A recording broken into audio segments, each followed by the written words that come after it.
안녕하세요. 재무제표 파헤치기의 잔돈사냥꾼입니다. 오늘은 우리 주변에서 많이 접할 수 있는 주 LG 생활 건강에 대해서 알아보고자 합니다. 실예로 제가 사는 집을 둘러보니 패스트푸드를 먹을 때 꼭 찾게 되는 코카콜라, 양치할 때 쓰는 페리오 치약, 그리고 화장품 브랜드 오휘 정도가 떠오르네요. 기업을 선정한 이유는 여러 가지가 있습니다. 우선 최근 몇 개월 전에 LG 생활 건강의 매출 및 영업이익이 몇십 년간 지속적으로 상승하고 있다는 뉴스 기사를 접한 적이 있기 때문인데요. 우리나라의 명실상부한 화장품, 생활용품 및 음료의 대표 브랜드이기도 합니다. 또한 높은 ROE를 유지하고 있는데요. 현재 20%대를 유지하고 있습니다.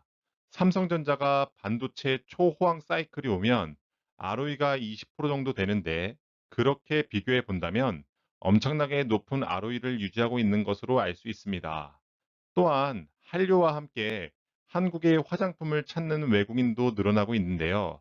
대표적으로 중국 및 동남아시아입니다. 문제는 지금 주가가 그러한 미래의 성장성을 다 반영한 상태인지 혹은 아직도 저평가인지 확인을 해보는 시간을 가지면 좋겠다는 생각이 들었습니다. 자, 그럼 준비되셨으면 자세히 알아보러 가시죠.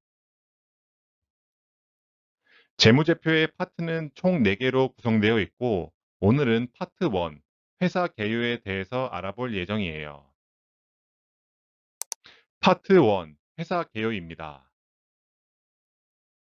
회사의 영문명은 LG 하우스홀드 앤 헬스케어입니다. 2001년 4월에 설립되었는데 원래는 LG 화학의 한 파트로 있다가 분할되어 신설 상장된 회사입니다. 현재 코스피 시장에서 증권 거래가 되고 있네요. 연결 대상 회사는 총 37개로 소비재 회사이기 때문에 우리가 살면서 접할 수 있는 익숙한 브랜드 이름이 꽤나 있습니다. 코카콜라 음료, 해태 HTB, 더 페이스샵, 그리고 태극제약 등이 있네요. 그래서 회사의 주요 사업은 총 세가지 분야인데요. 화장품, 생활용품, 그리고 음료입니다. 우선 화장품부터 살펴보면은 주요 제품은 기초 및 색조 화장품 등이 있고요. 브랜드로는 후, 숨, 오휘, 빌리프, 더 페이스샵 등이 있는 것을 알 수 있겠네요. 두 번째로 생활용품의 경우에는 샴푸, 치약, 세제, 주방용품이 있는데요. 브랜드로는 엘라스틴, 온더바디, 페리오, 자연퐁 등이 있습니다. 마지막으로 음료에는 탄산, 비탄산 음료, 그리고 생수가 있는데요.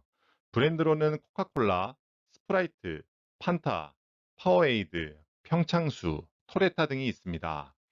화장품, 생활용품, 그리고 음료 모두가 저희가 일상생활 속에서 쉽게 접할 수 있는 브랜드이기 때문에 더 친숙하게 느끼실 수 있을 거라 생각이 드네요.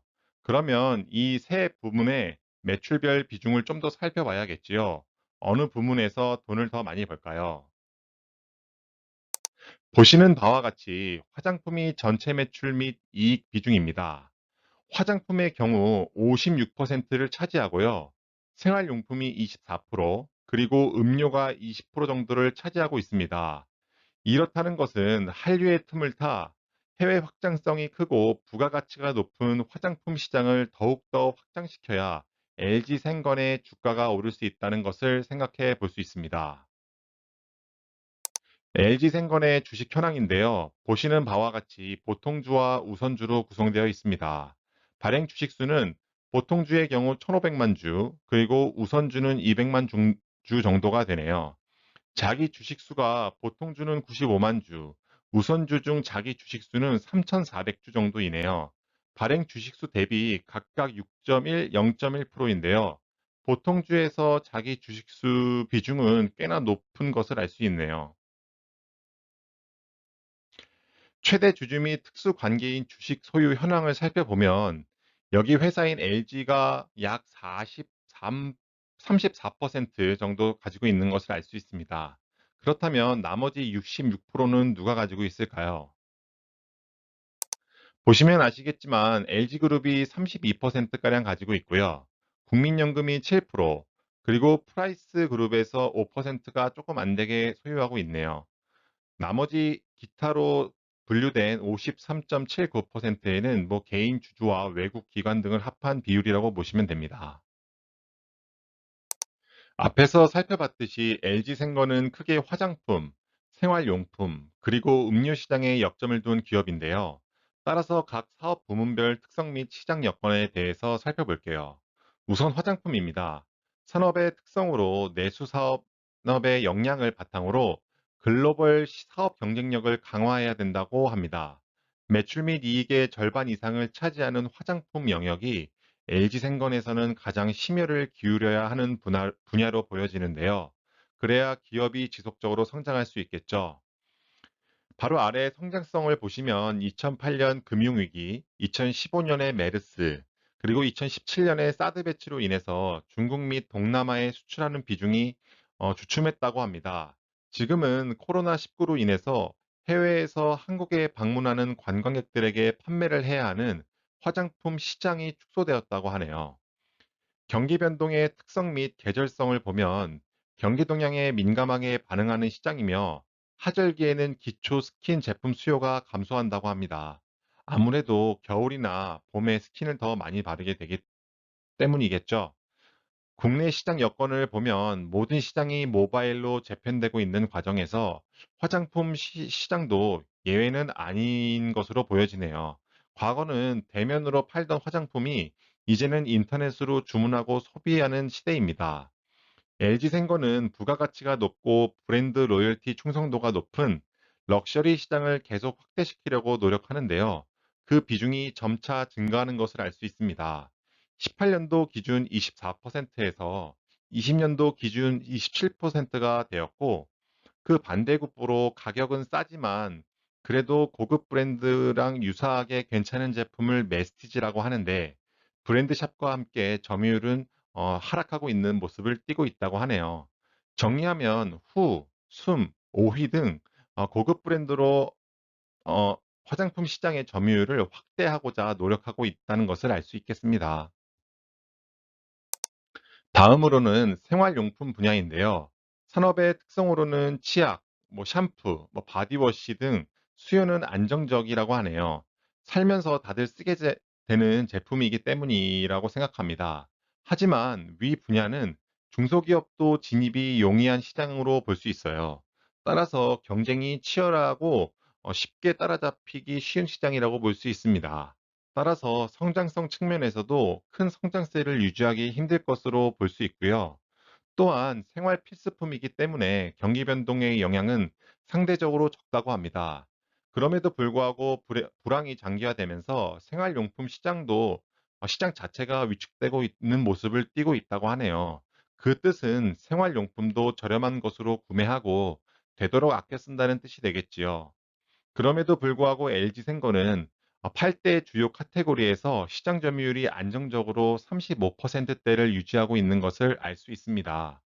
결국 LG생건이 생활용품에서도 지속적인 점유율을 유지 및 소폭 확대하기 위해서는 차별화된 제품을 지속적으로 출시해야 될 것으로 보여지네요. 마지막으로 음료 사업 부문인데요. 산업의 특성으로는 타 산업에 비해 경기 변동에 의한 영향이 비교적 적은 산업이라는 점입니다.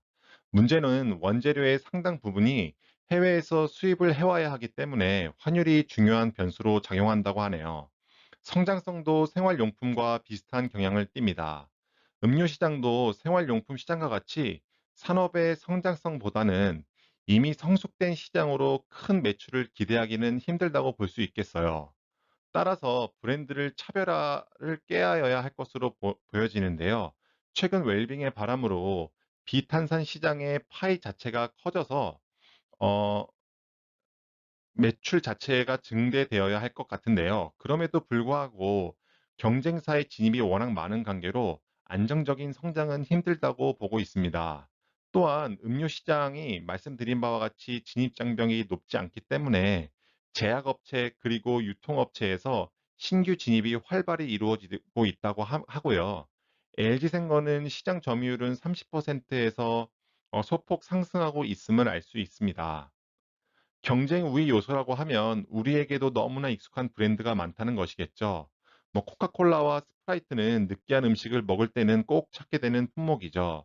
이것에 더해 전국을 커버할 수 있는 유통망을 갖춘 LG생건은 지금의 점유율을 유지할 수 있는 요소로 작용할 것으로 보여집니다. 화장품 관련 통계 자료를 이 나라 지표에서 가져와 봤는데요. 우선 화장품의 연간 수출액이 5년 이상 꾸준히 증가한다는 통계치입니다. 나라에서 발표한 자료이니 믿고 보셔도 되겠지요. 또한 K-뷰티에 대한 선호도가 꾸준히 상승하여 중국뿐만 아니라 미국, 일본 등으로 수출이 되어 두 자릿수의 성장성을 보인다는 점도 호재로 보입니다. 지금까지 LG생건에 대해서 살펴보았는데요. 다음 시간에는 LG생건의 재무제표 측면을 집중적으로 살펴보는 시간을 갖도록 하겠습니다. 저의 영상이 조금이라도 도움이 되셨다면 구독과 좋아요, 그리고 댓글 부탁드리겠습니다. 감사합니다.